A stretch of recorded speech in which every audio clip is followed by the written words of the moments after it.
Welcome, Reds, to the 100% United Pod Season Review, Part 1. I'm your host, TC, and alongside me, we've got your co-host, Scott. Hello, mate. How are you doing? Good, thank you, pal. How are you? I'm good, thank you very much. Good. Been enjoying looking back through the season. A few nice highlights in there, a few lows too. It gives us something to do, right? There's nothing else to do at the moment. Well, we're not used to doing a season review so close to the next season. It's a bit bonkers, isn't it? Yeah. Mad stuff. But on today's show, we'll look back on the seemingly endless 2019-20 season for Manchester United, taking it from last summer up until the season was halted in February. Let's start with our transfer activity, Scott. We entered the season with defensive reinforcements, but leaving other parts of the team that seemed to need surgery too neglected. Yeah, we broke 2 records, right, for prices of defenders, but left a huge gap at number 10, and it was glaringly obvious. We said it on the pod 100 times. Yeah, we did. We were crying out for Bruno last summer. Don't forget, we also lost Ander Herrera. We did lose a right back in Antonio Valencia as well. So we did get Daniel James in, obviously a lower price fee from Swansea. So we said on the pod at the time on transfer deadline day, we said, look, have we not done last summer's transfer window this summer? And it seemed that we did the summer's transfer window from last summer in January as well, realistically. They're all one late. Yeah, and don't forget, the end of last season, we were having trouble scoring goals, and then we let Lukaku go. So we didn't replace him either, and we were screaming out for a replacement then. You know, the replacement for him in Igalo probably came in January as well. Exactly. And look, we thought we potentially might struggle, but the first day of the season, although all those things go away, you know, you start the season with positivity, you want to see how the team does, and we flew out of the trap, didn't we? Absolutely dismantling Chelsea 4-0 at Old Trafford.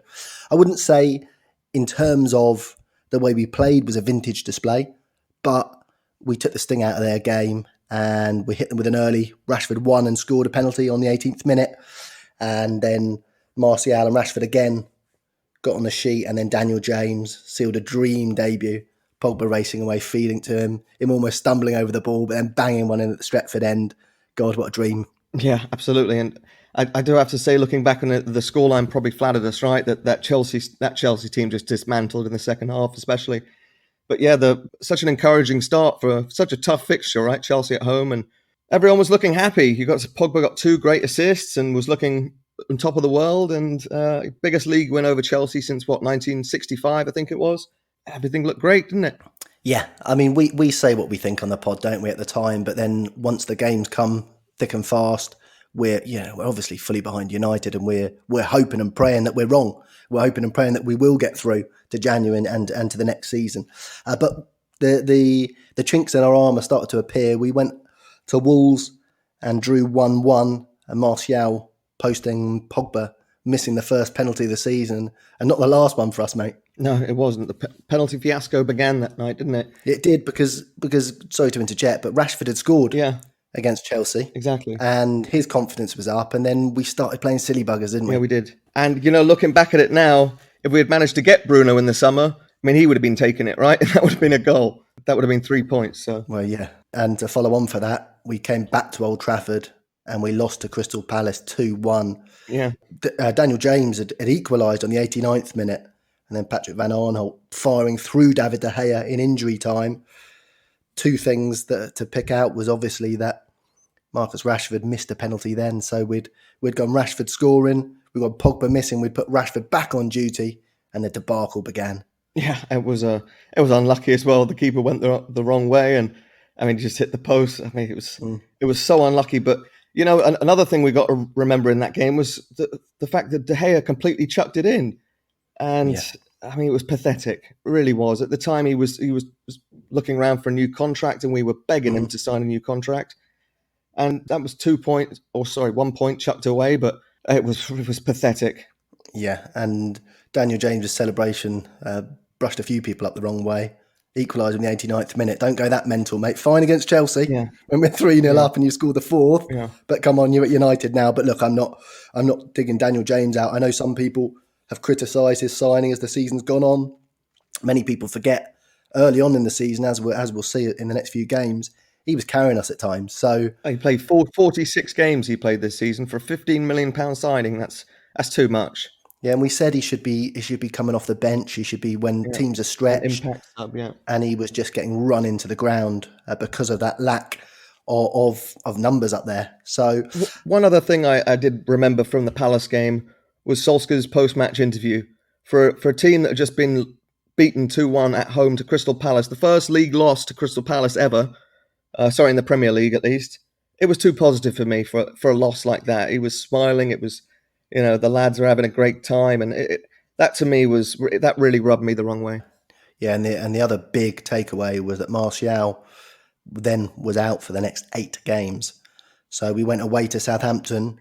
We drew 1-1. Daniel James scored an absolute belter, and Pogba then joined Martial on the absentees list. Yeah, I think we went 65 minutes in that game, couldn't get a goal. It wasn't as though that was the last minute goal, right? That was a really tough game. Yeah, and it was 2 wins in 13 in the league then for us. So not looking good.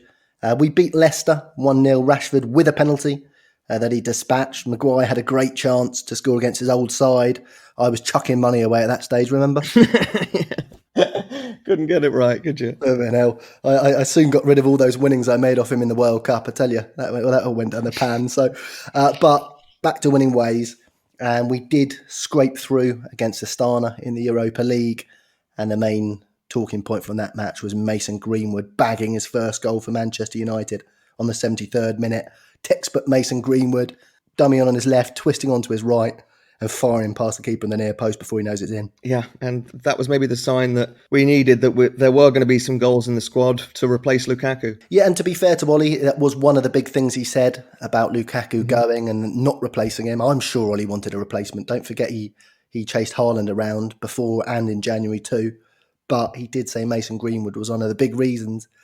And once you look back on the season, you think a lot of his goals came late on in the season. Well, he scored 17, so quite a few of them did. But he still scored 6 or 7 before Christmas. So that's one thing you have to hold your hands up and say, look, that development of Mason Greenwood was something that was earmarked by Ollie, and it did come to fruition. Yeah, a lot of those goals were in the Europa League group games, right? So I don't think he quite relied on Mason in terms of in pressured situations like he did in the last half of the season. That's a fair point. I mean, Mason certainly grew into the season, Yeah, that is a fair point. Look, we went away to West Ham and lost 2-0. A real low point. You must have had money on Maguire to score that game as well, right? I don't know, mate. Because he fudged that chance from 3 yards out, I remember, to make it 1-1. I'm pretty sure I did. I was sure that he was going to bag, and look, I was getting him at 30s and 40s. So I thought, look, as long as he doesn't go 30 or 40 games without a goal, I'll be all right. Yeah. And we'll find out later on what happened. But yeah, big turning point in that game as well was Rashford went off injured, right? Yeah. We had an EFL Cup game against Rochdale. Greenwood scored again. We had the embarrassment of Luke Matheson, 16-year-old, equalising against us. Pogba was back after 3 weeks out, and he played the full 90, and we were scratching our heads, weren't we? Yeah, didn't understand it against Rochdale. But Ollie was saving his job then, right? Yeah, Ollie, you forget how much pressure Ollie was in and under in October. Look, we drew to Arsenal 1-1. McTominay with a superb goal. Aubameyang equalising. Pogba played that game, and then we didn't see him again until late December. Yeah, I would actually say it was good to see the fight in the lads that day against Arsenal. I was worried, given our current form at the time, that we were going to get beaten. But it was strange, wasn't it? The Pogba had been out for a few weeks, and he comes back, plays 90 minutes twice in 4 or 5 days, and certainly wasn't ready. Yeah, that was a theme of the first part of the season, wasn't it? Disappointing results, but then in the bigger games, showing real fight and getting results as well. You don't want to draw 1-1 with Arsenal, of course, at home, but at the same time, we took quite a few points off, the bigger lights of the Premier League. So that was certainly a theme. Although one thing I do worry about of this team in general is that it seems that in the big games when we're underdogs, we're fantastic. When we go into big games as favourites, like your semi-final against Chelsea, semi-final against Villa, the games leading up to the end of the Premier League, when we had that 3rd and 4th spot just waiting to be grabbed before we grabbed it, and the pressure seems to get to us still, even with the additions. Yeah, it was obviously tough to lose Martial and Rashford, your 2 most potent goal threats. But I think after that game, De Gea signed his contract, right? We drew away to AZ Alkmaar, and then in between that and the Newcastle game, David De Gea did sign his new contract. We were nonplussed, weren't we, in the summer? We were saying, look, if he's really holding out and holding a gun to our heads, then why not move on? Because he did finish last season, well, the season before last now, isn't it? In appalling form, and it seemed like we're doing the same old thing and chucking a massive contract at someone who is not currently earning it.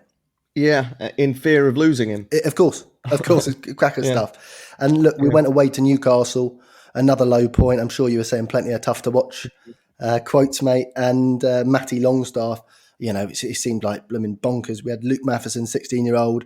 We had, the good Longstaff's brother popping up for Newcastle. Hardly anyone had ever heard of him, banging home the winner at St James's. And David De Gea came out after the game, as we all remember, and said, was he skipper that day as well? He was skipper. It was 3 days after he signed his contract. He was skipper, and he said, "It's the worst it's ever been. I don't understand. How can you go 2 games without scoring a goal? This is the worst it's ever been." And it just, thinking back at it now, I think that the relief I felt of him actually signing the contract sort of maybe pushed those comments to one side. But thinking back on it now, why would he sign a contract if it was currently the worst he'd ever seen it? Do you know what I mean? Yeah. Although, to be fair, the feeling at the time was that it was very, very bad. We were hurting big time at that period of the season, and there didn't look to be too many ways out of it. But yeah, you're right. It was bizarre timing, to say the least. And if I'm right, he didn't wear the skipper armband again. Never worn it since. We welcomed Liverpool to Old Trafford, if you can call it that, on the 20th of October, and we went for the big game 3 at the back. Rashford opened the scoring on the 36th, poked home, and then Liverpool equalised late in 85th minute through Lallana. Martial was back off the bench just before the Liverpool goal. It was disappointing, really, wasn't it? It looked like we were going to hold out to an unexpected victory there. Yeah, it really did. It really did. But I don't know. We still don't have it. The last 20 minutes, it's either fatigue or just switching off. Something happens that we've conceded so many needless late goals. It's a killer. Yeah, and one thing I'll say about this squad is that I do think they do like Ole Gunnar Solskjaer, because whenever we are really up against it, they do pull a performance out for him, don't they? I mean, there were times in the season where it looked like Ole was, everyone was calling, non-United people were calling for his head. And we just always did enough, didn't we? Just when the pressure was mounting and we were not expected anything, we started picking out results that were totally unexpected at the time. Yeah, you're absolutely right. Absolutely right. Yeah, we travelled to Partizan Belgrade and won 1-0 through Martial penalty kick. Brandon Williams winning that just before half time, and that was our first away win since March, Scott. Unbelievable. That was November, yeah. Yeah. It was late October. And then we went away to Norwich, 1-3-1. Scott McTominay with a blaster. Danny James assisted Marcus Rashford beautifully. Tony Martial dispatched the third. And look, the first time Rashford and Tony Martial had scored since the opening day, but they both missed a penalty too. Yeah. The fiasco continued. We would have won 5 if we had got Bruno in the summer. Right, I'm getting a bit of a sweat on now, because on the 30th we travelled to Chelsea and dispatched them 2-1 with Michy Batshuayi scoring for Chelsea. Nice. How was that? Nice job. Yeah. Good job. In the EFL Cup, and Rashford with a penalty and an absolutely unbelievable strike from 35 yards with a free kick. I'll say 40. 40. Yeah, I'll say 40. Go on, give him 40. Yeah, if anyone's wondering and aren't a regular pod listener, then I've had a problem with that particular Chelsea name in the past. Scott's given me all kinds of hassle for that, so I've been practicing that all day. One of many. One of many. That's why he's definitely on the TC bingo card, isn't he? You know what, Scott? You almost bloody got me back. When I was chatting to Stretford M. Russia the other day, I almost said bloody Joel Garner. You've totally phased me. I was thinking, I was thinking, what's his name? Is James or Joel? Because you poisoned my mind, man. Poisoned my own mind. But I've gone too far now. I love Joel Garner. He was a great bowler, so keeps his memory alive. Yeah, look, November didn't start very well. Went away to Bournemouth, lost 1-0. Ex-United man Josh King bagging. Bournemouth hadn't scored all October. Yeah. So there were all these records coming out. We were getting bashed from all angles.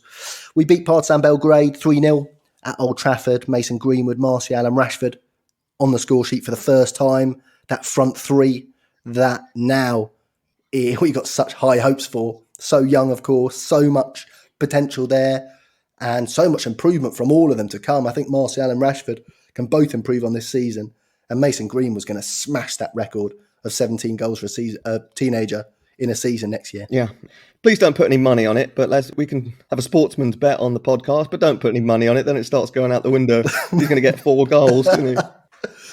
Look, we beat Brighton 3-1. Martial with a couple, and there was a Maguire header that was bundled into the net. Seemed like McTominay or one of the defenders got the last touch. The bookies certainly weren't paying out. And after the match, Ole Gunnar Solskjaer said, "We were a joy to watch." And I was thinking, have you been listening to the podcast? Because Scott's been saying your boys are tough to watch for months. That wasn't the game that he said that they moved the goalpost, was it? Oh, I don't know. That was a bad one. That was a very when we kept on hitting the post. Yeah, I think you'd have to have a word with the ground stuff. No, maybe you are. Shocker. Look, carry on. We travelled away to Sheffield United. Quite bananas game, really. They took the lead with a goal that I thought should have been ruled out for VAR for a push on Phil Jones. You weren't having any of it, were you? No, I thought it was weak. Yeah, we were 2-0 down, and then 7-minute blitz. Brandon Williams firing home. Beauty from Mason Greenwood, and then Marcus Rashford bagging 2, and unfortunately in the 90th minute McBurney hit a late goal. De Gea certainly could have done better, seemed to go through a very, very flappy hand, and also I couldn't believe that VAR hadn't brought that back for handball, and at the time we hadn't seen too many decisions surrounding that handball. But as the season went on and you saw what was being given, what part of the arm counted as handball and not, it was mad stuff. That was a shocker. That really was. And it was shocking defending as well to allow him in that position. But I mean, that clearly hit his arm. It really did. I mean, it was a bicep, wasn't it? Yeah, it really was. Yeah, and it was a real sucker punch, that one. Look, we went away to Astana. We played a load of youngsters. Ethan Laird, James Garner, Dylan Levitt, Chong started. Even Angel. He got you. Oh, dear me. At least he's gone. Angel Gomez, I think he's from Colombia or something, don't I? Angel Gomez all started the game. Jesse Lingard scored, but we lost, of course, away to Astana. Not a good look for a club like United, but at the same time, we played a hell of a lot of youngsters. Yeah, I remember the last group game in the Champions League back in the day. Fergie used to play a bunch of youngsters and usually get smashed, didn't he? Maccabi Haifa did us 5-1 or something. Remember that? Yeah, I certainly wasn't worried about that, and it was nice to see loads of youngsters. A load came off the bench as well, so that was cool. We drew 2-2 to Villa. Oh, absolutely awful first half again, and we lay 9th in the Premier League going into December. And the rumours were that if we lost to Spurs and City, Ole Gunnar Solskjaer would be sacked. As it happens on the 4th of December, as I say, just when our backs are against the wall, we dispatched Spurs and the returning Jose Mourinho 2-1. Marcus Rashford with a brace, a 6th minute and a 49th minute penalty too. Yeah, lovely goal, that first one. Smashed it. Yeah. Really good. And things could only get better. 7th of December, we travelled away to City and we tore their defence to shreds. Early days. Marcus Rashford bagged a penalty on the 23rd. Martial fired in at the near post after great play. Otamendi scored late on, but it was a nervy ending. But we really tore him to ribbons at times. Yeah, that game plan of the counter-attacking really worked, right? But looking back at this, we hadn't won a league game in 6 league games since the Leicester game, and then we went and beat Spurs and City. It was crazy. Right? We couldn't go away to Bournemouth and it was pathetic. And then we went away to City. You're right. When I don't know what it is, if the players just raised their game or if Ollie, I don't know if it's his different tactics, but the disparity between the performances in big games against smaller games was far too big, mate. Yeah, well, I think we lacked the ability to break down teams who were sitting, didn't we, in general? And obviously Bruno coming in changed that quite a lot. We were playing, if you look through some of the lineups and some of the guys that were playing, your Pereiras, your Lingards, your Matters, who couldn't get a look in. Your Joneses. Yeah, who couldn't get a look in later on. And that points to one one reason. I guess the other one is that we played three at the back, didn't we? We'd put three at the back and sort of pack that defence in midfield with those two wing backs providing options, and play on the break with our pacey options. And look, we were shorn of Martial at times, Rashford at times too. Daniel James had to do a hell of a lot of work. He did his best work when we were playing counter-attack. So I think it's a mixture of the two, but at the same time, I think if you look at our squad compared to your Bournemouths, your Burnleys and whoever else you want to point to, it's a better squad, isn't it? Yeah. So on one hand, you can say, yeah, sure, I get it. You've got injuries, but at the same time, would they swap our players for theirs? They would. So I think it's a bit of both. Yeah, but it also shows how poor the squad depth is, right? That Pogba went out and all of a sudden we just couldn't create anything. I mean, it was only that Sheffield United game that we scored more than one goal in October and November. And a defender went out. I think Lindelof went out, or Bailly was definitely out for the beginning of the season. Lindelof went out for a couple of weeks, and all of a sudden you got Phil Jones playing, and he was absolutely pathetic at that game at Sheffield United. So the squad depth is a huge thing as well, right? That obviously it's part and parcel of football that players get injured and there's a bit of wear and tear and players need to have weeks off. And you've got to be able to replace him with something that isn't just garbage, right? Yeah, but I mean, you're right, but it was plain for everyone to see. We're hardcore United fans, and I know the listeners are too. And it was very easy, to see that. I mean, we said it, didn't we? We said that Pogba's going to go missing. He won't be available for selection for a large part of the season. This was in the summer because he was given all the noises that his heart wasn't in it at that stage. And whether it was just a freak injury and he was mismanaged when he came back, we still said it would happen. We said that Marcus Rashford and Anthony Martial have got history picking up injuries, and they will pick up injuries. They're not going to be available for the whole season. That happened too, of course. So, when these things happen and it's glaringly obvious, and you're letting your Lukaku's go, you're letting Sanchez go on loan. Of course, Ander Herrera went out. We let Ashley Young go in January too. And then we said, we might have a problem at fullback. That came into fruition too. Yes, I agree. We didn't have the squad depth, but at the same time, it was pretty obvious in the summer, and we didn't do anything about it. Yeah, I just wish we could have predicted that something like that would happen, right? And that we would be left with bare bones. But if looking at this, these two games, the Spurs and the City game, were just complete anomalies, right? Like, how did we get those? Looking at the results before and then afterwards, it's amazing that we managed to pull those two wins out. Well, yeah, I mean, as we said, I think it was Ole was fighting for his job, and the players were fighting for him, which is a good sign on one hand, but on the other hand, we shouldn't be in that situation. Look, we beat AZ Alkmaar at home 4-0. Again, we scored 4 in 11 minutes, another blitz. We had a little bit of habit of doing that early days. If we did score a big bundle, they'd all come very soon after each other. Mason Greenwood grabbed a brace. We drew to Everton at Old Trafford. Lindelof put us through his own net. There were question marks over De Gea again. And then Mason Greenwood rescued us on the 77th minute. And that was 7 for the season. And it was only the 12th of December. Yeah, what a kid this kid is. Yeah, he's fantastic, isn't he? Look, we dispatched Colchester 3-0. We played a good large part of the first team then because Ollie was still in a little bit of trouble. But we had a semi-final against City to come in the EFL Cup. And then we went away to Watford. And God, that Ismail Sarr goal was, I think, the worst blooper that David De Gea has ever made. Yeah, definitely. It was. Well, I don't know. That one against Messi was pretty bad as well. Do you remember that? Well, unfortunately, I do. Yeah. Can you not mention Lionel Messi at the moment, please, mate? I'm already. But yeah, no, I mean that was horrific. But the Messi one, at least he had to get down for it. This one was like bouncing up into his hands. It would, I mean, we talk about. It was harder to throw in. Yeah. We talk about chucked it in. I mean, he really did chuck it in. Yeah, he did. He actually sunk down, didn't he, off the field and put his head in his hands, which was and no one went to pick him up. No, that was tough to watch. And then guess what happened then? Troy Deeney scored a penalty. And guess what happened? He blooming blasted it down the middle. I mean, why hasn't any of our keepers ever tried? Well, it's always been De Gea, isn't it? Why don't they ever try and just stay in the middle for him? Yeah. It's every single time they get a penalty against us, and every single time he bashes it down the middle and goes bloody mad. Well, I mean, it would have just hit him and gone in anyway. On that day it would, wouldn't it?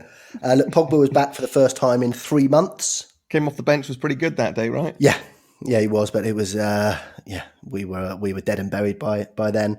But Boxing Day came, one of my favourite days for United, and it was a nice bit of respite. 4-1 winners over Newcastle. The front three on the score sheet again. Mason Green with a cracker crossbar in, another one of my favourites. Anthony Martial with a couple, lovely little clip finish, and we were 4 points off fourth. Yeah. Matty Longstaff scored again, but apart from that, it was a bloody good day. 4 points off fourth, but like 25 points off first, right? Yeah. We were miles off first. Yeah. So we got to remember that. Yeah. And you know what? At home on Boxing Day, we've got 16 wins and 3 draws out of our last 19 games. Since 1978, we haven't lost on Boxing Day at Old Trafford. No wonder it's a blooming day I like. Yeah, touch wood. Touch wood. But your joy didn't last long, did it? No, it didn't. Pogba did come off the bench that day. We then travelled to Burnley and lost.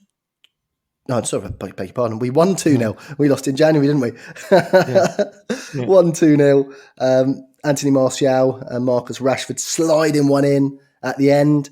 After we were under the cosh for the second half. Do you remember that? They were throwing everything, and then Rashford managed to score that goal. What a relief that was. It was monster relief, wasn't it? And he just slipped over and blooming pinged it in, didn't he? Yeah, it was great. 9 points from 9 away games before that game, so it was much needed.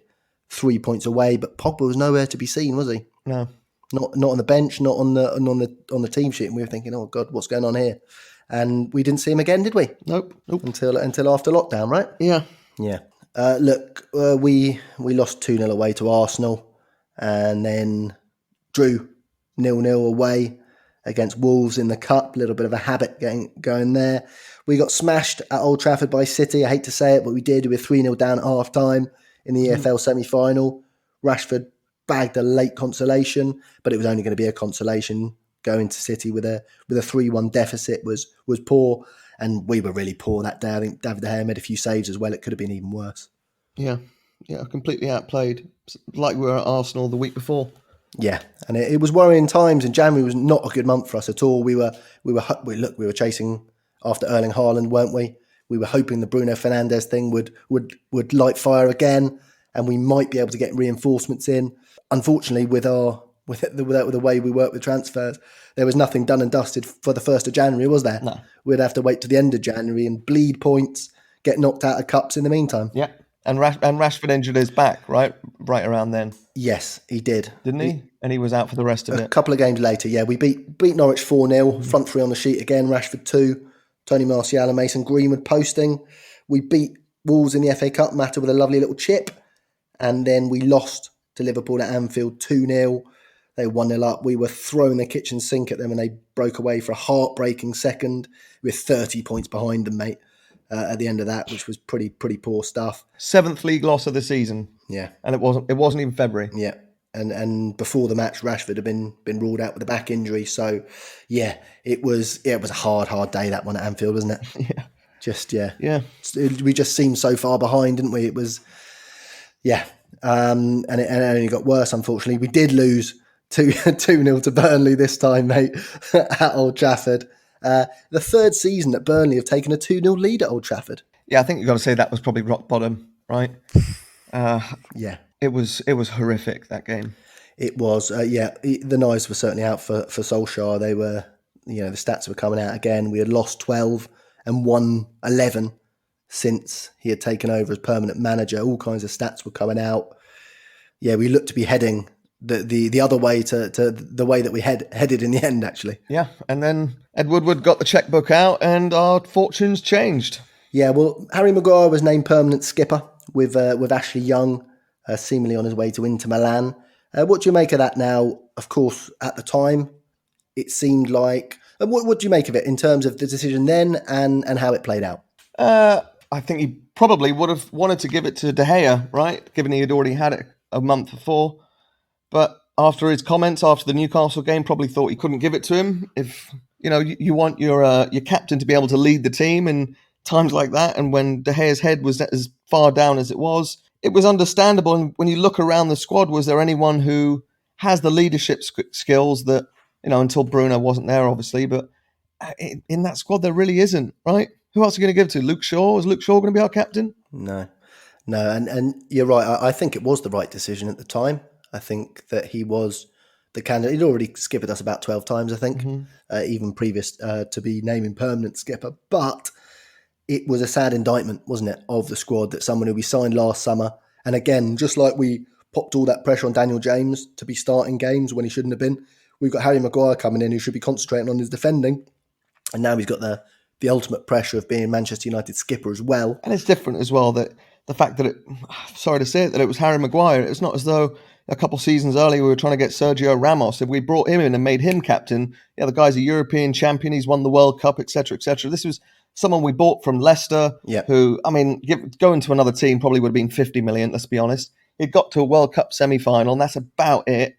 Should he really be our captain? It wasn't as though he was coming in.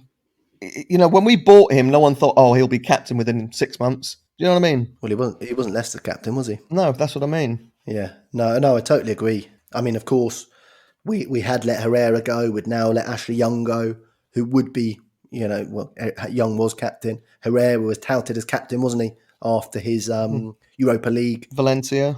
Yeah. Valencia had gone too. So, we had shorn the side of leaders, and Harry Maguire was skipper. Look, 26th of January, we went away to Tranmere. The pressure really was on Ole, as you said. We dispatched them 6-0. Harry Maguire blasting in on the 10th minute.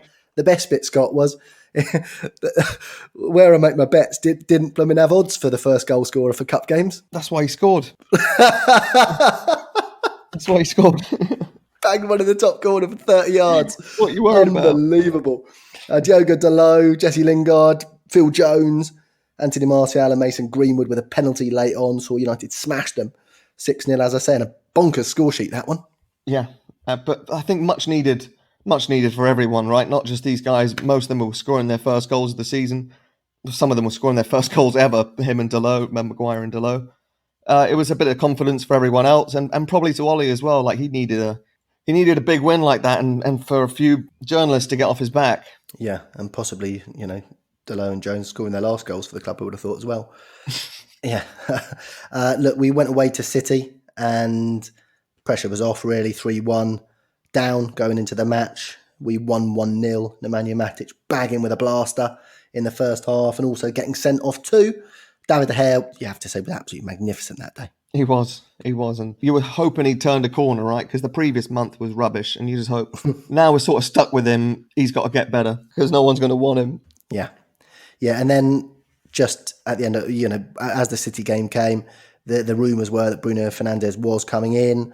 Ashley Young did go to Inter Milan, and we did sign Bruno Fernandes and Odion Ighalo at the end of the transfer window, and two signings that would change the course of the season. Yeah, definitely. Yeah, I mean, his first game against Wolves, we drew 0-0, and Bruno was played very worryingly deep, wasn't he, by Ole? He was, but I think it was probably a good way for him to get in the middle of the game, right, into the heat and the intensity of the Premier League. Yeah. And then we went away to Chelsea, won 2-0. Anthony Martial heading in from beautiful Aaron Wan-Bissaka raid. Harry Maguire scored from a Bruno corner kick. And one of the big talking points of that game was Harry Maguire escaping a red card for kicking Batshuayi in the first half. Even us, with our red-tinted specs on, had to say that he'd been dodged one there. He had absolutely dodged a bullet. And of course, when that happens, he usually comes up later and scores, right? Yeah, he did the old innocent act, didn't he? The Harry Maguire special. not for the last time. Yeah, Bruno was settling in. Sort of the standards were starting to rise. There was a lot more nice, intricate football around the midfield and the attack. And it was positive signs. Yeah. And it's a good thing about having the kind of character that people like and respect. I always remember getting mad in the past with Frank Lampard buttering up the refs and then always putting in a reducer on someone and not even getting booked for it. And me thinking, oh, you bugger, And Harry Maguire, I think, on that occasion was, his character basically got him off that one. If that had been Roy Keane, he would have got 2 red cards. Yeah, he would have been banned for 8 games. Yeah. Look, we went away to Bruges in the first leg of the Europa League. Drew 1-1, not a vintage display by any stretch of the imagination. Anthony Martial posting again, though. And then Watford came to Old Trafford, and we had the first Bruno celebration and the first of many, with him scoring a penalty, and the first time that you could complain about his little hop, mate. I wasn't complaining. He scored it. I'm not complaining. Just because I remarked that it makes me feel nervous doesn't mean I'm complaining about it. He can do whatever he wants. He knows how to take a penalty much better than I do. So I'm just sitting here telling you how it makes me feel. I'm not complaining about it. That's fair enough. Look, it was our first goal at Old Trafford for 236 minutes when Bruno posted, and then Martial scored an outrageous goal, didn't he? Coming back and sending Ben Foster for a pint of milk. Yeah, true to form. Mason Greenwood bagged a late bar and in, top corner again. Bruno came out after the game and said, look, we want to get a Champions League place and I'm here to conquer this and keep winning games. So he said it and then just went and did it. Yeah, music to our ears, that. Yeah, and Anthony Martial had scored for 3 consecutive games for the first time since September 2017. And, of course, that bromance between Bruno and Anthony Martial started. Yeah, I think Martial's just relieved to actually have someone who their first intention is to pass it, right? Yeah, absolutely. But we travelled to Everton and Bruno scored an absolute beauty, long range, little bit of a blooper, you'd have to say, going through their keeper. But our keeper didn't have a game to write home about either, did he? No, more of the same. Weren't we down? We were down after like 25 seconds, weren't we? Unbelievable stuff. And, one thing with De Gea is that, look, he'd been making bloopers, but, there's not something you expect him to do is get caught with the ball at his feet. And it was just, he just seemed to take an age, didn't he? It was bonkers stuff. Yeah, it was. Really bad stuff. But look, Bruno got us back into it. But it was worrying. We're thinking, blooming hell, are we gonna take a turn for the worse then? Because as the season had gone, we had a few good results, and then we're dive bombed. And then just when you start to lose hope, and everyone's sort of digging us out, we pop up again with some nice results, and then they went down again. But we travelled to Derby, saw our old pal Wayne Rooney again, the bearded Wayne Rooney as he is these days. We dispatched them nicely, 3-0. Luke Shaw getting the first. I still think it was going wide personally, but there you go. And Odion Igalo grabbed the brace as well. So yeah, it's trouble an astute signing he was, right? I think he scored on most of the times he started. Yeah, the highlight of the season came then. United beat City 2-0 at Old Trafford. Martial opened the scoring from a really cute Bruno Fernandes free kick. They had a little word with each other, little clip over the wall, and a sensational finish from Anthony Martial. So hard to do, coming over your own shoulder, isn't it? Yeah, what a goal that was. Just breathtaking. Took us all by surprise, yeah. It really was. And then probably the moment of the season was Scott McTominay. We had some great build-up play, didn't we? Odion Igalo holding the ball up. We looked like we might be in. Overhit pass, went to Ederson. And the clown, as we were calling him that day, hurled a long throw out straight to the feet of Scott McTominay. And he just hit an absolute beauty. And Old Trafford went more wild than it's probably gone for quite a while. Yeah, I went wild as well, because what a relief that was. They were all over us for about half an hour. We were all hands on deck, and for that to happen was, what a relief. And Ollie did the double over Pep. He did indeed, yeah. Not many people have done that. Double with a chaser. Yeah, exactly. But yeah, it was really the highlight of the season. Anthony Martial became the second United player to score in 3 consecutive derbies. The other one, of course, Eric the King. But Tony's got another couple to go because Eric got 5 in a row. Outrageous. Remember those days, mate, when Eric just popped up on our derby day like clockwork? And not just single goals, right? He scored a couple of braces in there as well. Mate. Remember that 2 he scored at City? Yep. What was that, 93, 94? And then I think it was 92, 93 was the one he slipped under the keeper, right? And a really sunny Old Trafford day. Loved that goal. Yeah. Loved that goal. He scored a brace that day too, didn't he? Yeah. He was the Derby Day king, wasn't he? He was the best. He really was. Look, we played the first behind closed doors match on the 12th of March. It seemed like a little bit of a novelty at the time. It was like, behind closed doors, that's quite interesting. We thought it would be a one-off. We went away to Lask, dispatched them 5-0. Odion Igalo opened the scoring with a quite incredible goal. Yeah. Bruno Fernandes finding him and then just a few touches and then just out of this world finish crossbar and in. So that goal was voted number 3 most technical, like the best technical goal of 2019-2020 season. Okay. And in by who? I can't remember exactly by who. Go and look it up. But it was it's not the Pushkas Award, but it's like there's another award. In the next show, we will do our end of season awards, and I would have thought that will be posting pretty high in the goal of season awards. Yeah, might bloody well be. I don't want to give it away. No. Look, Danny James scored for the first time in quite a while. Mata raced away as well. Mason Greenwood scored in injury time, and then Andreas Pereira scored in injury time too with a long ranger. And little did we know that would be the last United goal we saw for pretty much 3 months, Scott. Yeah, 100 days. Unbelievable. Too long. It really didn't seem it on that day. Look, we went into the lockdown 11 games unbeaten. We were 5th, 3 points off Chelsea and 5 off Leicester. Leicester did have a game in hand, so they're theoretically potentially 8 games in hand. We, of course, all know the end of the story, that we did reel them both in to finish 3rd. What did you make of that first half of the season, Scott? It was, like we said, it was up and down, more downs than up. And it was kind of like scraping through, wasn't it? Yeah, inconsistent, unpredictable.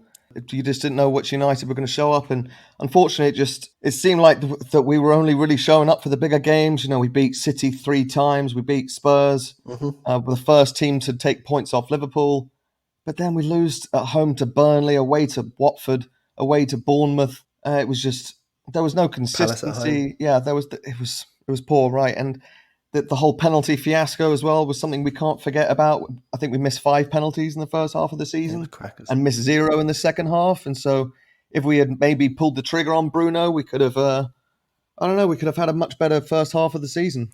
Yeah, it was, I mean, the penalty thing wound me up as well, because we were saying, weren't we? We were saying this is a bad thing to do, this rotation system. And the mental thing is that Rashford scored his first one. Yeah. It wasn't like he missed against Chelsea and we said, okay, Pogba, now you're on duty. Rashford banged one in, full of confidence. Then Pogba missed. And then Rashford hit the post. And you think Rashford then was thinking, I've got to win the duty back. He tried extra hard to put it right in the corner. He's a professional footballer, of course. I'm not giving him a free pass. But it was, like you say, it was a fiasco. Yeah, I mean, Pogba won that penalty at Wolves, so maybe thought, if he won it, he could take it. And if Rashford had just, even if he had taken that one and missed it, and Pogba, I don't know. I can't remember. I think it was Owen Hargreaves in the studio that day that was just. Oh no, sorry, it was Giggsy. Giggsy was in the studio saying, "I just don't understand why Rashford's not taking this. He scored the last one." Yeah, and that was 12 minutes to go in a game that was 1-1, and yeah. Look, in that first part of the season, I have to say, Aaron Wan-Bissaka in those big games was superb. Mm-hmm. Especially that second City game. Or the third one, if you like, or the fourth one, if you like. Scott McTominay as well was a big player in that first half of the season. It's kind of like he's gone off the radar now a little bit, hasn't he? He hasn't been playing nearly as much. I know he's picked up an injury or 2 along the way, but he was one of those ones who was really fighting in those big games as well. Yeah, the second half of the season was so weird though, right? With the 5 substitutions, it was the fact that he didn't play the second half of the season isn't because he lost his place. It was just because there was a chance for Ole to play the same 11 game after game, take 5 of them off every game. But yeah, in terms of the importance to the squad, he was definitely up there when Pogba wasn't, right? Yeah, that is another good point, Scott. I mean, Solskjaer has had his best runs when he has just banged out the first 11, hasn't he? Again and again, even the honeymoon period. And then we made a few changes now and again, but they really, when he manages to get that 11, he loves to keep playing them. But I kind of think we sometimes overdo it. We go too far into the run and we keep on playing the same way, and then we get a little bit found out, and then it takes us a few games to get going again.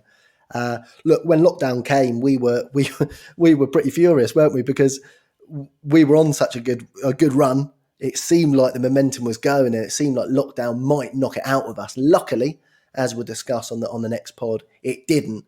But it was. I'm so glad we didn't go into that blooming lockdown on the back of. Say, for instance, if lockdown had been after the Burnley game, mate, imagine that. Yeah, and we hadn't got Bruno, it would have been awful. Oh, literally. It would have been absolutely desperate. Because think about it, if that thing had hit a little bit earlier, we might not have pulled the trigger on Bruno. Would we have made a transfer when the season on lockdown? Yeah. You're just a few weeks here and there, and it could have been very, very different. Yeah, and it reminds me of this summer as well, pal. Yeah, absolutely. Who was your standout up until Bruno signed? I think you've got to say McTominay.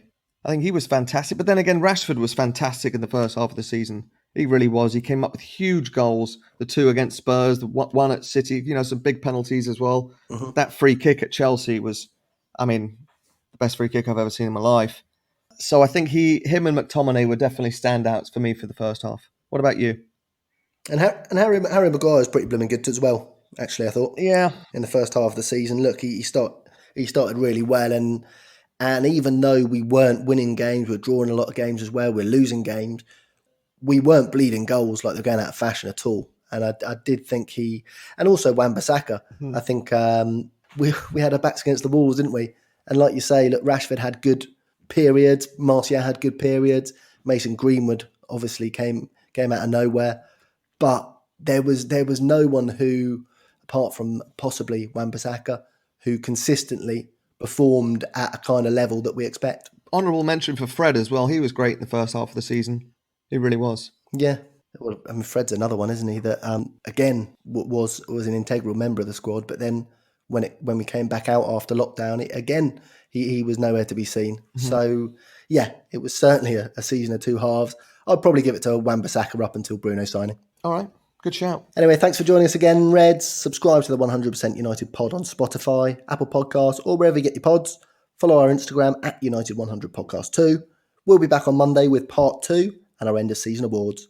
Until then, thanks for joining me again, Scott. Thank you, TC. Take care. Cheerio, Reds. Tara.